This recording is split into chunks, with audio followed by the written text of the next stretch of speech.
সূর্য থেকে ছুটে আসা এই রশ্মিগুলো কয়েক মিনিটেই বিদ্যুৎ গ্রিড অচল করে দিতে পারে, কিন্তু পৃথিবীকে রক্ষা করে অদৃশ্য এক বলয়। সেটা কিভাবে কাজ করে তা জানার চেষ্টা করছেন চীন ও ইউরোপের বিজ্ঞানীরা। এই অভিযানের নাম স্মাইল।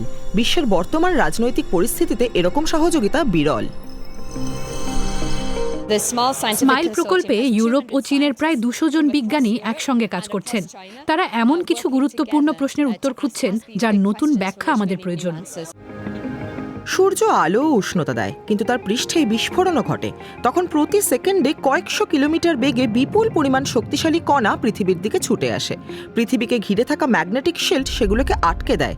এটা না থাকলে আমাদের পক্ষে টিকে থাকা সম্ভব হতো না।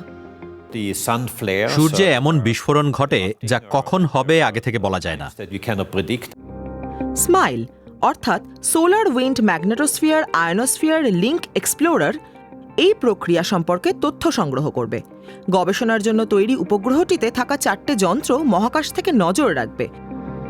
সূর্য থেকে আসা কণাগুলো পৃথিবীর ম্যাগনেটিক শিল্ডের সামনে পড়লে কি ঘটে তা বোঝার চেষ্টা করবেন বিজ্ঞানীরা, এবং বর্তমান যুগে বিষয়টা জানা খুবই গুরুত্বপূর্ণ। আন্তর্জাতিক মহাকাশ স্টেশনে নভোচারীরা রয়েছেন। আধুনিক সমাজের অনেক গুরুত্বপূর্ণ ব্যবস্থা এখন মহাকাশ নির্ভর। উপগ্রহ, টেলিযোগাযোগ ব্যবস্থা, এমন অনেক কিছুই। এমনকি বিদ্যুৎ ব্যবস্থার মতো পৃথিবীর গুরুত্বপূর্ণ পরিকাঠামোও এর উপর নির্ভরশীল। সূর্যের পৃষ্ঠে বিস্ফোরণ ঘটলে এগুলো সবটাই ঝুঁকির মুখে পড়তে পারে। স্পেস ওয়েদার বা মহাকাশের পরিস্থিতি কেমন সেটার পূর্বাভাস যাতে আমরা পাই, সেই লক্ষ্য নিয়েই চীন ইউরোপের যৌথ এই অভিযান। তবে স্মাইল হয়তো আপাতত এই ধরনের শেষ বড় যৌথ প্রকল্প। গত এক দশকে পৃথিবীব্যাপী রাজনৈতিক উত্তেজনা অনেক বেড়ে গিয়েছে। চীনের প্রতি বিশ্বের অন্য দেশগুলোর দৃষ্টিভঙ্গি বদলেছে। আজকাল চীনকে যুক্তরাষ্ট্রের বর্তমান ও ভবিষ্যৎ স্বার্থের বড় হুমকি বলে মনে করা হচ্ছে।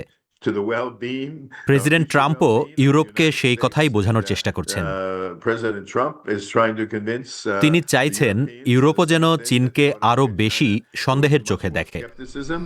আপাতত ইউরোপ ও চীনের মহাকাশ বিজ্ঞানীদের মুখে হাসি থাকবেই, কারণ তারা এখনও একসঙ্গে এমন এক যৌথ অভিযানে কাজ করছেন যার নজির খুব কম।